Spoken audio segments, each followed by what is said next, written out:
Today, I'm going to show you how you can bring your photos to life in After Effects, otherwise known as the Parallax 2.5D effect. Here's the example of the finished effect.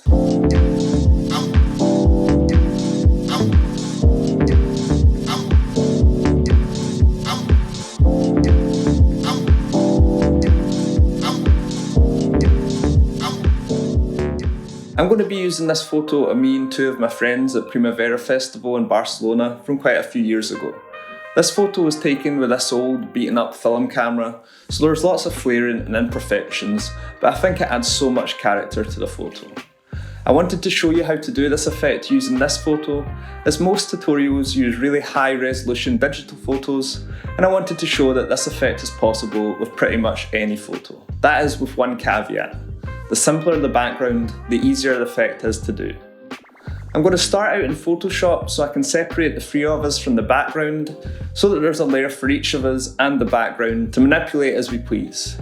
Then we'll open these layers up in After Effects and create the effect you saw at the beginning of the video. So let's get started. So I've opened up the photo I'm going to be using in Photoshop. I'm going to start by duplicating the layer so that I'm not working with the original and can always go back to it if I make a mistake. You can do this by clicking on the layer and clicking Command J on the keyboard. So the plan is to cut each of us from the background and place us on our own layer. To do this, I'm going to draw a round outline of each person with the pen tool. You can select the pen tool by clicking P on the keyboard. Click on the first point, and then click on the second point to join the lines. Don't let go of the mouse this time, as you can move it to curve the line to fit around the subject as you please. Once you're happy with the curve, let go of the mouse, and then while holding down Alt, click on the point again, and this will deselect it. You can then do the same for the next point, curving the line as you please. Now just work round the whole subject, trying to be as neat as you can around the outline, working your way right round until you join up the first and last points. You can see at this point here my friend's arm is cutting me off, so when I cut around him it will cut out part of my body. I don't need to worry about this though, as he will always be in front of me in the final composition, so you'll never see the missing part of my body.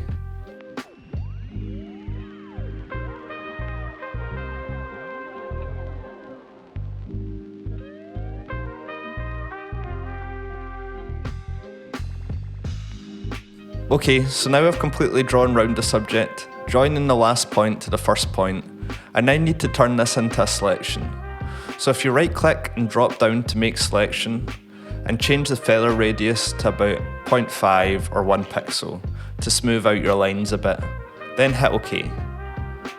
That's it selected the subject I've drawn around, but it's also selected the border of the image. This means when I cut it out, it will actually cut the background away and not the subject. This is to do with my selection settings being set to inverse. This can happen by default when you open up Photoshop sometimes. To fix this, just click Command Z to undo the selection, and then go up to the drop down menu here and change the setting to Combine Shapes. Now when we make the selection, it will only choose the subject.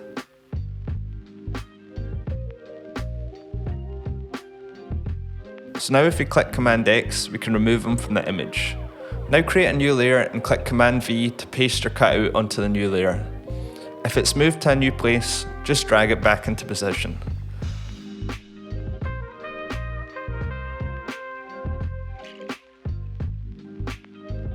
Next we want to fill an empty space in the background.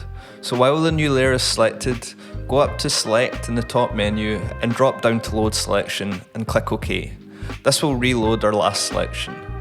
Now if we hide our subject and go to the background layer, we'll now have the empty space highlighted, which we're going to fill with the content aware fill.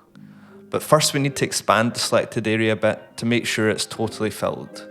To do this, go back up to Select again, and then Modify, and then Expand, and change this to something between 2 and 4 pixels. Hit OK, and now when zoomed in you can see the selection definitely covers the empty space. So now go up to Edit and then Content Aware Fill. This will fill the selected space using the bits covered in green as a reference. In the preview, you can see it has done a really weird thing and tried to fill the gap in my body with my face.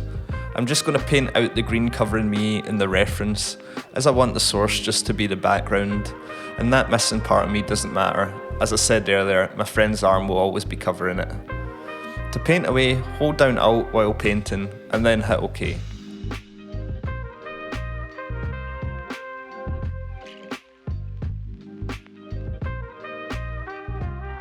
So that's it filled in rather well. If you zoom in though, you can see some remnants of the outline.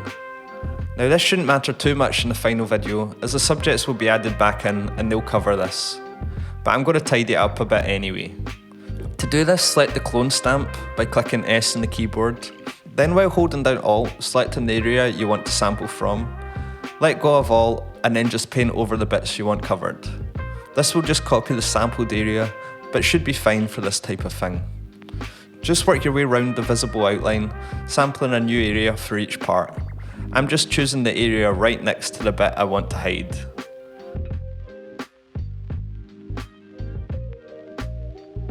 And that's it. Now you want to just repeat the steps for each subject you want to manipulate in your After Effects composition. So I'm just going to do the same for me and my friend Matt, drawing around the both of us with the pen tool, and afterwards making a new selection and cutting us from the background to our own layers. Then just filling in the background there with the content aware fill, and finally smoothing off the remnants of any outlines with the clone stamp. It might be worth choosing a photo with just one subject for the first attempt at this effect, just to speed things up for you.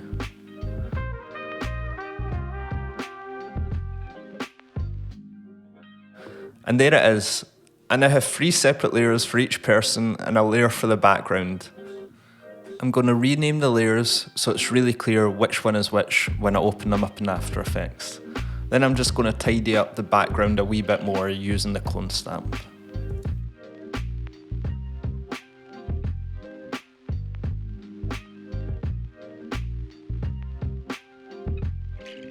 I also don't need the duplicate backgrounds that were created each time I used the content aware fill, so I'm just going to delete them.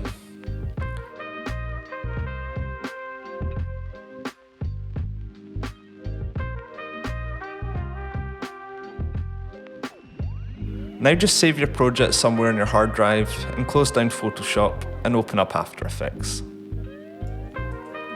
Okay, so now I've opened up After Effects. If I double click here, I'll be able to import my Photoshop file. Just go to where you saved it and open it up. Make sure that you select Composition Retain Layer Sizes from this drop down menu, and also set it to Editable Layer Styles, and hit OK. Now select this icon to create a new composition. I'm going to call it Main Comp and set it to 1920 by 1080 pixels.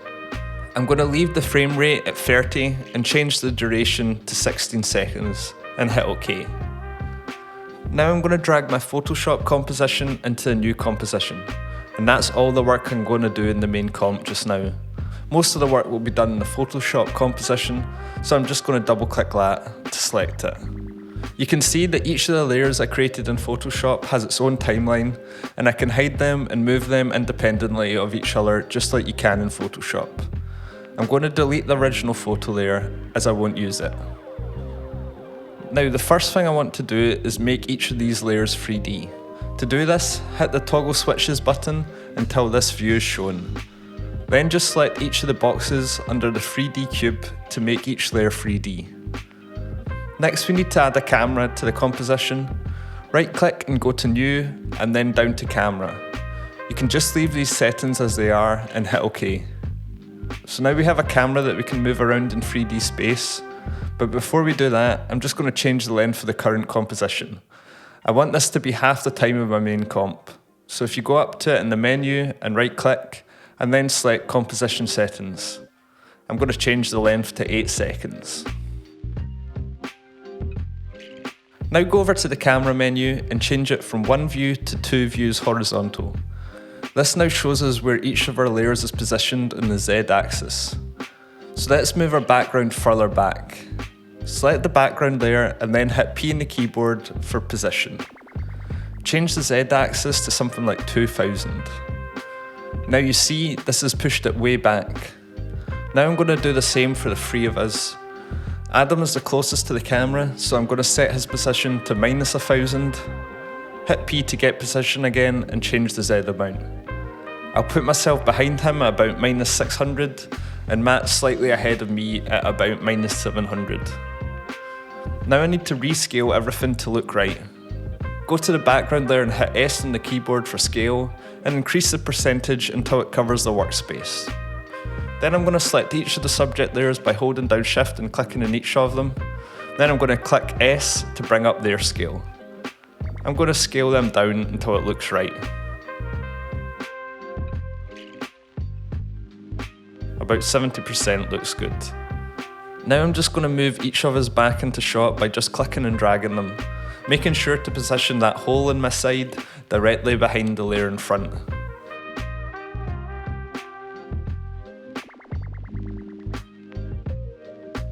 That looks good. Now if I go to the camera, hit P for position and play around with the Z axis, you will see it zoom in and out of the image, already giving it some life. I'm now going to keyframe this to create a zoom in effect. Make sure the cursor is at the beginning of the timeline, and then hit the stopwatch icon next to position to create a keyframe. Then move the cursor to the end of the timeline and increase the Z axis to create a zoom in effect. Now if you go back to the beginning and move the cursor across the timeline, we see that the zoom in has been automated. I'm just going to reposition the layers now to make sure it works with the zoom in effect. I need to watch to make sure Adam's layer is always at the edge of the screen, or else it looks like he is missing half his arm when it's zoomed out.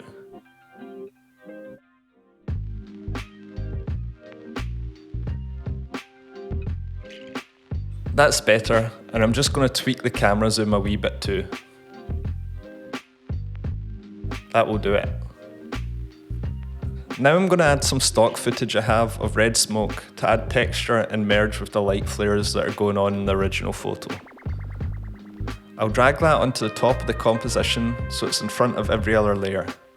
If I toggle through the modes to get the blend options and then change it to screen, it will remove the black from the footage and blend it with the underlying layers. Now I'm just going to adjust the scale of the layer so that the smoke is of a similar size to the flares. That looks about right. Now as I scrub through, the smoke will move, and along with the zoom, this will bring even more life to the photo. Now I want to give some movement to each of us in the photo. To do this, I'm going to select the puppet pin tool up here. Then while Adam's layer is selected, I'm just going to click and add some pins to different parts of his body, like so.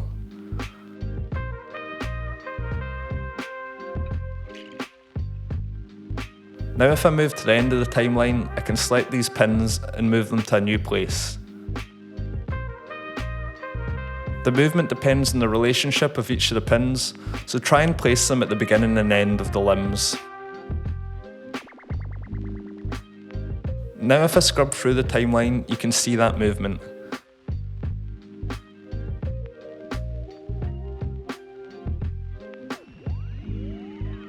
I'm going to do the exact same thing for each of us. As my arms are both covering my body, I won't be able to move them as much, so the movement of my layer will have to be much more subtle, maybe just moving my head a bit. Matt's body parts are far more spread out, so I should be able to manipulate them a lot more.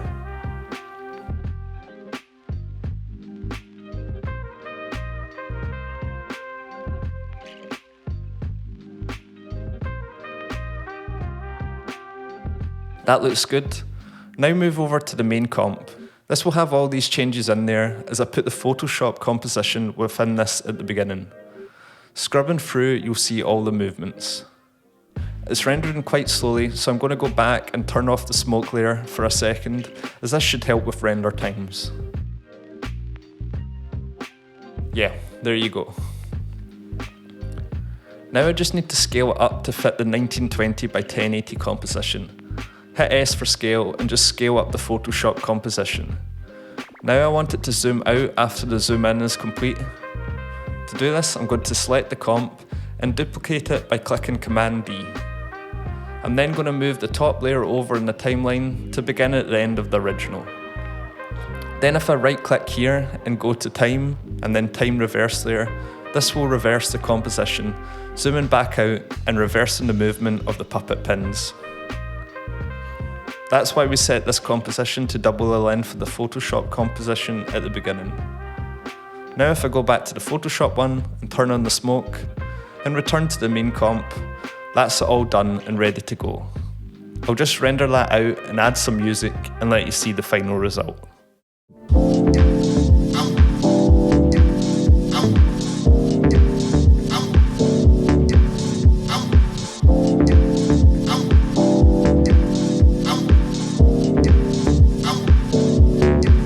So that's how you bring your photo to life using After Effects. If you try this effect out for yourself, post the result on Instagram and tag me in it. My username is Josh_McGeekin. And if you could do me a favour and like this video and subscribe to the channel if you're after more tutorials like this, it really helps the channel out. Thanks very much for watching, and I'll see you in the next video.